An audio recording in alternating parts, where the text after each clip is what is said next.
8월 7일 오늘의 말씀은 레위기 21장 1절에서 15절입니다. 여호와께서 모세에게 이르시되 아론의 자손 제사장들에게 말하여 이르라. 그의 백성 중에서 죽은 자를 만짐으로 말미암아 스스로를 더럽히지 말려니와 그의 살붙이인 그의 어머니나 그의 아버지나 그의 아들이나 그의 딸이나 그의 형제나 출가하지 아니한 처녀인 그의 자매로 말미암아서는 몸을 더럽힐 수 있느니라. 제사장은 그의 백성의 어른인즉 자신을 더럽혀 속되게 하지 말지니라. 제사장들은 머리털을 깎아 대머리 같게 하지 말며 자기의 수염 양쪽을 깎지 말며 살을 베지 말고 그들의 하나님께 대하여 거룩하고 그들의 하나님의 이름을 욕되게 하지 말 것이며 그들은 여호와의 화제 곧 그들의 하나님의 음식을 드리는 자인즉 거룩할 것이라. 그들은 부정한 창녀나 이혼당한 여인을 취하지 말지니 이는 그가 여호와 하나님께 거룩함이니라. 너는 그를 거룩히 여기라. 그는 네 하나님의 음식을 드림이니라. 너는 그를 거룩히 여기라. 너희를 거룩하게 하는 나 여호와는 거룩함이니라. 어떤 제사장의 딸이든지 행음하여 자신을 속되게 하면 그의 아버지를 속되게 하미니 그를 불사를 지니라. 자기의 형제 중 관유로 부음을 받고 위임되어 그 예복을 입은 대제사장은 그의 머리를 풀지 말며 그의 옷을 찢지 말며 어떤 시체에든지 가까이 하지 말지니 그의 부모로 말미암아서도 더러워지게 하지 말며 그 성소에서 나오지 말며 그의 하나님의 성소를 속되게 하지 말라. 이는 하나님께서 성별하신 관유가 그 위에 있음이니라. 나는 여호와이니라.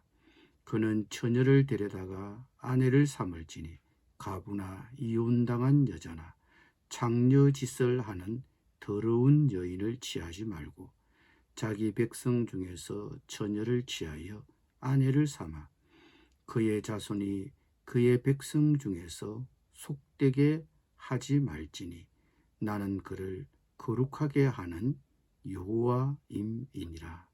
아멘.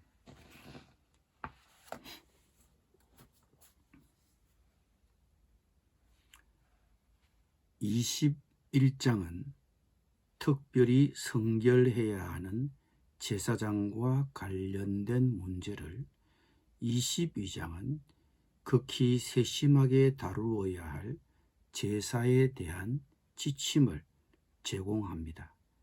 즉 제사장과 제물의 거룩함에 대해 다루고 있습니다. 오늘 21장은 제사장과 그 가족들에게 주시는 말씀입니다. 먼저 1절에서 6절은 장례 의식이나 장례 간섭에 대하여 주시는 말씀입니다. 일반적으로 죽은 시체를 만지면 안 됩니다. 그러나 일반 백성이 장례를 치르기 위하여 죽은 자의 시체를 만지는 것은 허용되었습니다. 하지만 제사장에게는 이것이 일체 허용되지 않았습니다. 물론 직계 가족이 사망했을 때는 예외였습니다. 그러나 대제사장에게는 그나마도 허락되지 않았습니다. 이 모든 것은 제사장의 부정을 피하기 위한 조처였습니다. 그것은 제사장이 성결의 모범을 보여야 하는 지도자이며 거룩한 성물을 다루는 위치에 있었기 때문입니다. 구약 시대와 달리 신약 시대에는 모든 성도가 다 제사장이므로 오늘 말씀은 모두에게 적용되어야 합니다. 나는 어느 정도 세상과 격리되고 있습니까?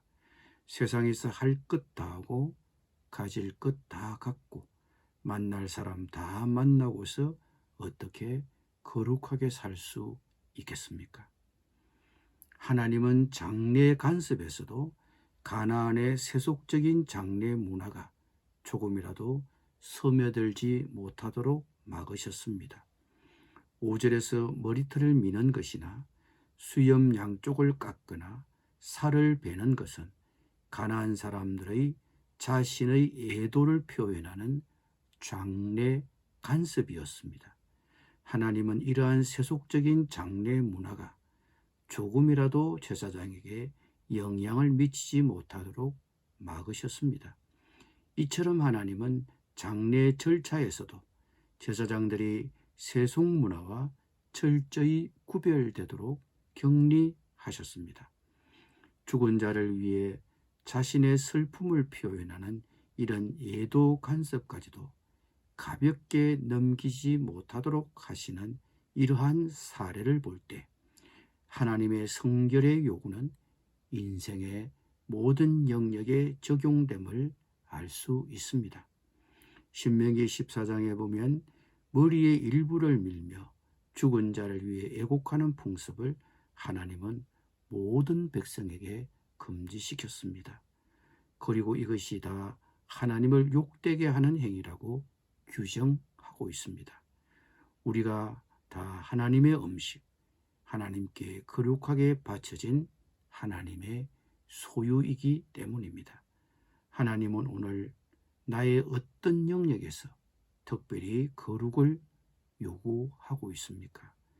우리는 하나님의 음식이며 하나님께 바쳐진 거룩한 백성임을 기억해야 합니다.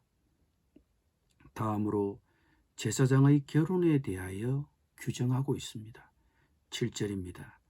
그들은 부정한 장녀나 이혼당한 여인을 취하지 말지니 이는 그가 여호와 하나님께 거룩함이니라. 여기서 부정한 장녀란 그냥 장녀도 해당이 되겠지만 가나안 우상 숭배의 일환으로 제의적 매춘을 한 여성을 염두에 둔 표현으로 보입니다. 결혼과 관련하여 제사장은 보다 더 신중해야 합니다. 제사장은 순결한 처녀와 결혼해야 합니다. 제사장은 장녀를 취해서도 안 되고 이혼한 여인과 결혼해서도 안 됩니다. 실패하거나 깨어진 혼인관계는 하나님이 제정하신 혼인의 이상적인 표준에 이르지 못했기 때문입니다. 이처럼 제사장은 가르침을 통해서뿐만 아니라 자신의 삶을 통해서도 율법의 표준을 보여주어야 했습니다. 제사장은 자신의 거룩 보존이 공동체에 중요한 영향을 미치는 위치에 있기 때문이기도 합니다. 지도자적 위치에 있는 사람들이 자신을 거룩히 여기라는 하나님의 요청에 더 신중히 반응해야 하는 이유가 여기에 있습니다. 나의 자리, 나의 위치로 인해 주변 사람들이 나의 영향을 받는다는 점을 우리는 잘 기억해야 할 것입니다. 10절, 15절에서는 대제사장에게 요구되는 규정을 좀 더 다루면서 대제사장의 중요성을 부각하고 있습니다. 장례를 치를 때 대제사장에게는 일반 제사장보다도 더 엄격한 규정을 적용하고 있습니다. 대제사장은 어떤 시신이든지 가까이 할 수 없습니다. 심지어 그의 부모의 시신도 만질 수 없습니다. 그 어떤 장례에 참여하여 울거나 어떤 시체도 가까이 할 수 없었습니다. 예외가 없습니다. 이런 엄정한 규례는 대제사장의 부정을 막기 위함입니다. 대제사장의 우선순위는 가족이 아니라 그 스스로의 거룩을 지키는 일이었습니다.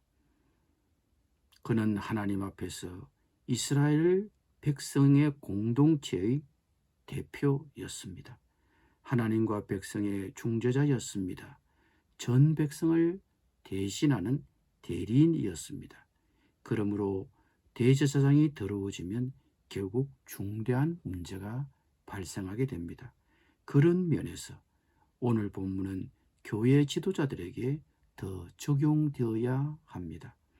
나 자신이 불완전하고 거룩하지 못하면 어떻게 다른 사람을 도울 수 있겠습니까?